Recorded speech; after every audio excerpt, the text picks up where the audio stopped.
एक झटके में फिर से सस्ता हुआ सोना 2000 के करीब गिरा है भाव और चांदी ने भी अपनी करवट बदली है। सोने चांदी के दाम में देखिए पिछले महीने से हम देख रहे हैं लगातार गिरावट भी देखने को मिल रही है, उतार चढ़ाव देखने को मिल रहा है। और मार्केट एक्सपर्ट ने यहां तक सुझाव दिया है कि हो सकता है कि आने वाले दिनों में सोने के भाव 1 लाख के नीचे भी जा सकते हैं। अब मैं आपको इस वीडियो में बताने जा रही हूँ कि सोने चांदी के भाव क्या चल रहे हैं। सोने की कीमत में आज भी गिरावट देखने को मिली है। आज 2 जुलाई को 4 कैरेट सोने की कीमत 1,44,550 रुपए प्रति 10 ग्राम है। इसमें कल के मुकाबले 1.3% की गिरावट आई है। कल देश में 24 कैरेट सोने की कीमत 1,46,454 रुपए प्रति 10 ग्राम थी, जिसमें 1,904 रुपए की गिरावट आई है। इसी तरीके से भारत में आज 18 कैरेट सोने की कीमत 1,08,412.5 रुपए है, जिसमें कल के मुकाबले प्रति 10 ग्राम 1,428 रुपए की गिरावट आई है। कीमतों में आई इस कमी के हिसाब से आज 24 कैरेट का 1 ग्राम सोना 190 रुपए सस्ता हुआ है। 100 ग्राम की कीमत सीधे 19,000 रुपए तक कम हो गई है। आज अगर हम बात करें तो हाजिर बाजार स्पॉट मार्केट में निचले स्तरों पर खरीदारी के चलते चांदी की कीमतों में 0.64% की रिकवरी देखी जा रही है।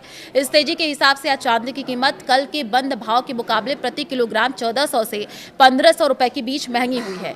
कीमतों में आए सुधार के बाद आज देश के खुदरा बाजारों में चांदी वापस से 2,40,100 रुपए प्रति किलोग्राम के स्तर पर आ गई है। कुछ चुनिंदा बाजारों में लोकल टैक्स वगैरह के चलते कीमतें 2,45,000 प्रति किलोग्राम तक पहुंच गई है।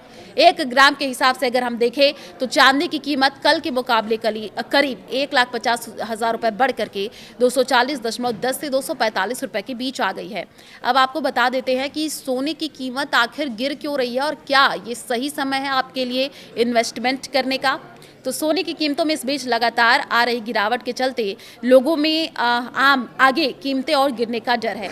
ऐसे में लोग सोना खरीदने के बजाय इसे बेच रहे हैं। अकेले चालू तिमाही में भारतीयों ने लगभग 50 टन पुराना सोना बेचा है। इससे स्थानीय बाजारों में सप्लाई अचानक से बढ़ गई है, जिससे कि कीमतें कम हो रही हैं। सोने की गिरती कीमतों के पीछे अमेरिकी फेडरल रिजर्व को भी जिम्मेदार ठहराया जा रहा है।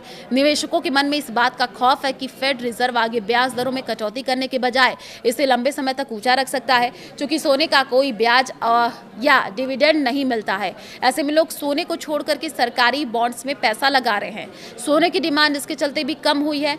इधर अमेरिकी डॉलर इंडेक्स भी लगातार मजबूत होता जा रहा है।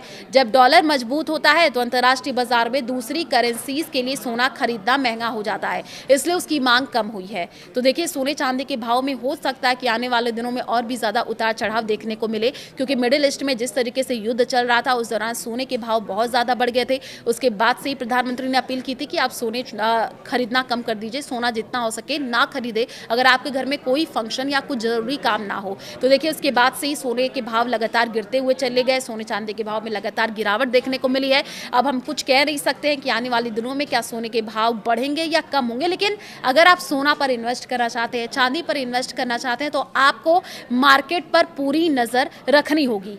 तो इस वीडियो को ज्यादा से ज्यादा लोगों को शेयर कीजिएगा और कमेंट करके बताइए कि क्या सोना चांदी आने वाले दिनों में सस्ता होगा, कम होगा। इस पर हमारी नज़र बनी रहेगी। आपकी क्या सोच है सोने चांदी को लेकर के, भाव को लेकर के, आप कमेंट में ज़रूर बता सकते हैं।